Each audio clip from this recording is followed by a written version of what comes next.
એવી વસ્તુ છે કે માણસ પાસે અનેક પ્રકારના કુકર્મો કરાવી દે, પછી પસ્તાય. એટલે કીધું છે ગુસ્સામાં ધૈર્ય રાખો.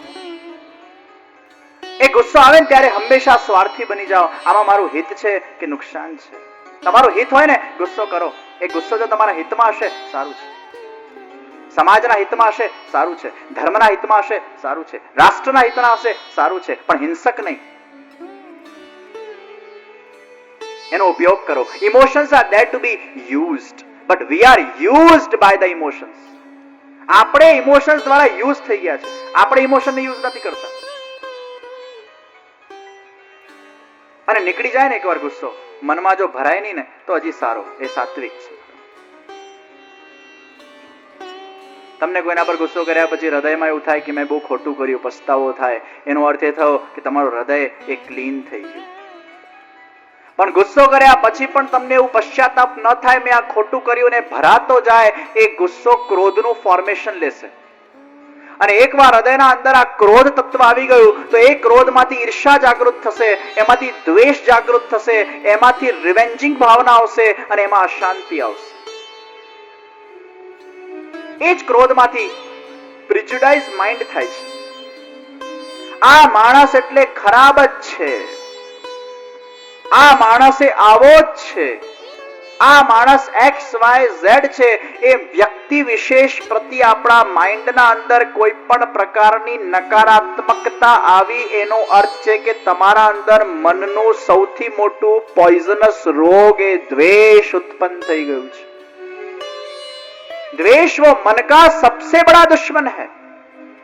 એ જ્યારે તમારા માઇન્ડમાં આવે ત્યારે તમે વ્યક્તિને બહુ ખરાબ નજરોથી જુઓ, નેગેટિવ નજરોથી જુઓ, પ્રિજુડાઇઝ માઇન્ડથી જુઓ, અને એમાં તમે અશાંત તમે જ બનો છો. એ વ્યક્તિથી તમને કઈ ફાયદો નથી. જેનાથી આપણને કઈ ફાયદો ન હોય, જે દ્વેષ કરવાથી, એ કેમ કરો છો? જે વ્યક્તિ આપણને દુઃખ પહોંચાડે છે એના બારામાં સોચીને કેમ દુઃખી થવા? કંસે કૃષ્ણનો દ્વેષ કર્યો છે, કોન્સ્ટન્ટ કૃષ્ણ કૃષ્ણ કૃષ્ણ કૃષ્ણના ભયથી જીવતો હતો, વધારે અશાંત બનતો હતો. કૃષ્ણ તો એનો ઉદ્ધાર કર્યો, વસ્તુ અલગ છે, કેમ કે ભગવાન હતા. આ મનુષ્ય તમારો શું ઉદ્ધાર કરવા? તમે કોઈ મનુષ્ય તમને ન ગમતો, તમે વારંવાર એનું રટન કર્યા કરો, આ તો આમ છે, આ તો તેમ છે, આ તો ખરાબ છે, આ તો આવો છે, આને દુઃખ મળવું જોઈએ, આનું આવું થાય, આનું તેવું થાય, આ આમ થાય, આ આમ પડે, આમ થાય. ઓહો, શું મળ્યું? શું મળ્યું? આપણો ઉદ્ધાર થયો? કોઈના માટે ખરાબ વિચારવાથી આપણને મળ્યું શું? કઈ નહીં. આપણા અહંકારને પોષણ મળ્યું, અને જેટલો અહંકાર પુષ્ટ થશે ને વધશે, એ ખતરનાક છે. केवल अहंकार हमारा पुष्ट बनता है और कुछ उससे प्राप्त नहीं होता. विचार करो, આ બધા વિચારોથી શું મળે છે? કઈ નહીં. ખોટા વિચારો, દ્વેષ, ઈર્ષા. પેલા પાસે છે ને મારા પાસે નથી, પેલો સુખી છે ને હું નથી, પેલો મારાથી સુપીરિયર છે ને હું આનાથી ઇન્ફિરિયર છું. આ કોમ્પ્લેક્સ જે માઇન્ડના અંદર આવતા હોય છે, સુપિરિયરિટી કોમ્પ્લેક્સ, ઇન્ફિરિયરિટી કોમ્પ્લેક્સ, દેખાદેખી, પ્રતિસ્પર્ધાની ભાવના, આ પણ માણસને અશાંતિ આપે છે. અને ઘણીવાર માણસ એટલી નાની નાની વાત પર અશાંત થઈ જાય છે કે એનું વર્તમાન બગાડે છે. આ બધી ઈર્ષાઓથી આપણને કંઈ મળતું નથી, દેખાદેખીથી કંઈ મળતું નથી. દુનિયાના અંદર ઘણા બધા સુખ આપણા પાસે હોય છે, ને છતાંય આપણે આવી ઝીણી ઝીણી વસ્તુ પ્રત્યે આપણે એટલું બધું ધ્યાન કેન્દ્રિત કરીને રાખીએ છીએ ને કે જે છે એનો અનુભવ નથી. જો નહીં है उसका गम है. ये दुनिया का सचोट सिद्धांत है कि दुनियाના અંદર જે છે એનો અનુભવ નથી, जो नहीं है उसका गम है. આ દુનિયાના અંદર ભગવાન ક્યારે પણ કોઈને પૂર્ણ સુખી નથી બનાવતો અને ક્યારે પણ પૂર્ણ દુઃખી નથી બનાવતો. જેના જીવનના અંદર બધું સુખ હશે ને એને એક એવું ભગવાન ગમ આપશે કે આખો જીવન બસ એ ગમને સોચ્યા કરશે, વિચાર્યા કરશે, અનુભવ્યા કરશે, પણ જે છે એનો અનુભવ નથી કરી શકતો. તમે ક્યારે પણ પોતાના જાતને પૂર્ણ સુખી નથી જ માની શકતા. આ મનુષ્યનો સ્વભાવ છે, કેમ કે એને કઈ ને કઈ જોઈએ અને જોઈએમાં જ દુઃખ છે. અને કોઈ પણ વ્યક્તિને ભગવાન પૂર્ણ અંધારામાં પણ નથી નાખતો દુઃખના અંદર. એ અંધારાના અંદર પણ એને એક કિરણ દેખાડે છે સુખની, પણ એ જોઈ શકતો નથી, કારણ કે પોતાના જાતને અંધકારમાં જ માને છે. 32 માંથી એક દાંત જાય ને જીબડી ત્યાં જ જાય, એક કેમ નથી? 32 31 છે ને તારે પાસે। जो है उसका अनुभव नहीं, जो नहीं उसका गम, यही जीवन का सनातन सत्य है। અને એ જ દુખી કરે છે, જે નથી ને એનો જ વિચાર દુખી કરે છે। Don't take what you don't have as a problem. ઇંગ્લિશમાં એક બહુ સરસ ઉક્તિ છે આજના યુવાનો માટે, don't take what you don't have as a problem, take what you don't have as a challenge.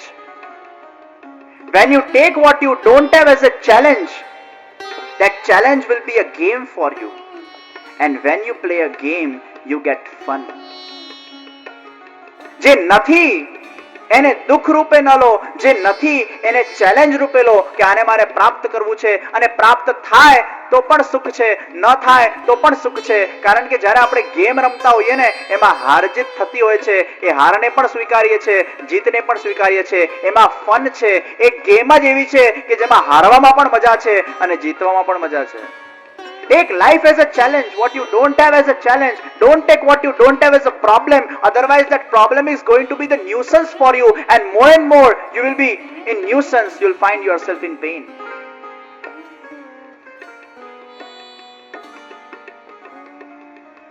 શાંત જ્યારે થાય ને માઇન્ડ, ઝીણી ઝીણી બાબતો શાંત નથી કરતી। આપણે ઘણીવાર શોધતા હોઈએ, બહુ સુખી થઈ જાય ને ભગવાને બધું જ આપ્યું હોય ને, પછી શોધતા હોઈએ કંઈક આમ તેમ નવા જૂની કરીએ એટલે નવા જૂનીમાં જ પાછું દુઃખ આવે। અડપલા કરીએ જીવન સાથે, બધું લાઈફ આખી બરાબર ચાલતી હોય, પાછું શું છે આપણા મનમાં બધું લોભ વધ્યા કરે, ગ્રીડ વધ્યા કરે, કંઈક નવા જૂની કરીએ, ચલ ને હવે આ તો બધું રૂટીન થઈ ગયું, બહુ પૈસા કમાઈ લીધા, બહુ બધો કરોડ રૂપિયા આવી ગયા છે, આપણે બધા આમ થઈ ગયું, હવે કંઈક નવા જૂની કરીએ અને એમાં જ પછતાય। આ દુનિયાના અંદર 3 પ્રકારના દુઃખ છે। પહેલું દુઃખ છે સહજ દુઃખ। આ સહજ દુઃખ એટલે શું? જે પ્રત્યેક માનવીએ ભોગવવું પડે છે, જે નેચરલ છે। દરેક વ્યક્તિ, બહુ મોટા યોગ્ય ન થાય વસ્તુ અલગ છે। અને એ સહજ દુઃખ એટલે તમારા અપનાનો ગુમાવવાનો ગમ। તમારા જ્યારે પોતાની વ્યક્તિ કોઈ મરી જાય ને દુઃખ થાય છે, એ સહજ દુઃખ છે જે પ્રત્યેક મનુષ્યએ ભોગવવું પડે છે, આજે નહીં તો કાલે। બીજું છે આર્ટિફિશિયલ દુઃખ। આર્ટિફિશિયલ દુઃખ કેવું છે? દુઃખ છે નહીં, પણ તમે તમારા વિચારોથી એ દુઃખને ક્રિએટ કરો છો, એના અંદર સચ્ચાઈ નથી, કેવલ આર્ટિફિશિયલનેસ છે, એ ખોટું છે, નકલી છે, તમે એને સાચું માનો છો, એ દુઃખ નથી, માનો છો। આર્ટિફિશિયલ દુઃખ। એકવાર એક ભાઈ બહુ ઉદાસ હતા। આ ભાઈ એટલા બધા ઉદાસ, એના મિત્રને ચિંતા થઈ કે મારો મિત્ર ઉદાસ છે, જઈને પૂછું શું તકલીફ છે। મિત્ર પાસે આવ્યો, હે મિત્ર તને શું તકલીફ છે? હું બહુ ઉદાસ છું। શું થયું? 2 વીક પહેલા મારા 75 વર્ષના એક કાકા એક્સપાયર થઈ ગયા। હું બહુ દુઃખી છું। 1 કરોડ રૂપિયા છોડીને ગયા છે। પેલા મિત્રે કીધું ઠીક છે, હવે 75 વર્ષના હતા, ગુજરી ગયા, હવે શું કરીએ? એનીવેઝ 1 કરોડ રૂપિયા છોડીને ગયા છે। ના, હું બહુ દુઃખી છું। 1 વીક પહેલા મારા 80 વર્ષના બીજા કાકા મરી ગયા, 5 કરોડ રૂપિયા છોડીને ગયા છે। પેલો મિત્ર કે છે હવે ભાઈ 80 વર્ષના હતા, ગયા, 5 કરોડ રૂપિયા તું ભગવાનને ધન્યવાદ કર, વગર મહેનતે તને ભગવાને આટલા સારા કાકાઓ આપ્યા, કઈ કર્યા વગર તું કરોડપતિ બની ગયો। ભાઈ હું બહુ દુઃખી છું। 3 દિવસ પહેલા મારા ત્રીજા ને છેલ્લા કાકા 95 વર્ષની ઉંમરે મરી ગયા, 10 કરોડ રૂપિયા છોડીને ગયા છે। હવે પેલા મિત્રને ગુસ્સો આવ્યો કે તારું દુઃખ શું છે? કાકા મર્યા એનું દુઃખ છે કે પૈસા છોડ્યા એનું દુઃખ છે? પેલો કે છે હું બહુ દુઃખી છું, મારું દુઃખ કાકા ગયા એનું નથી, મારું દુઃખ પૈસા છોડ્યા એનું નથી, પણ મને એ વાતનો દુઃખ છે કે એક કાકો બચ્યો નથી મરવા માટે।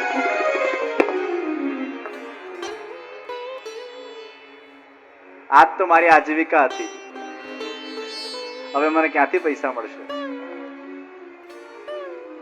માણસ ઘણીવાર દુઃખના સાધનો શોધતો હોય છે, મને ક્યાંથી દુઃખ આવે, અડપલા કરે પોતાના જીવન સાથે. ઘણું બધું ભગવાન આપ્યું તો પણ દુઃખી થાય છે, તો પણ અશાંત થાય છે, કેમ કે જીવી શકતો નથી, ભરેલો છે અંદરથી. અને આ ભરેલી વસ્તુઓ જ માણસને દુઃખી કરે છે. ઈર્ષા, દ્વેષ આ માણસને અશાંત બનાવે છે. जितने खाली हो जाओगे ना उतनी शांति आएगी. આજે ના આખી ટ્રેન છે, આ ટ્રેનમાં અહંકાર એ એન્જિન છે, અને અહંકારના પાછળના જે ડબ્બા છે ને એમાં બધું ભરાયેલું છે. એન્જિનના પાછળનો એક ડબ્બો છે, એમાં ભરાયું છે ગુસ્સો, બીજા ડબ્બામાં ભરાયું છે દ્વેષ, ક્રોધ, ઈર્ષા, અશાંતિ, રિવેન્જ. અને આ જ્યારે ટ્રેન ચાલે ને અને પ્લેટફોર્મ પર આવે ને ત્યારે જનરલ ટ્રેન તો જ્યારે પ્લેટફોર્મ પર આવે ત્યારે છુક છુક છુક છુક હું હોર્નનો અવાજ આવે, પણ આ અહંકાર વાળી ટ્રેન જ્યારે ચાલે ને ત્યારે કેવો અવાજ આવે?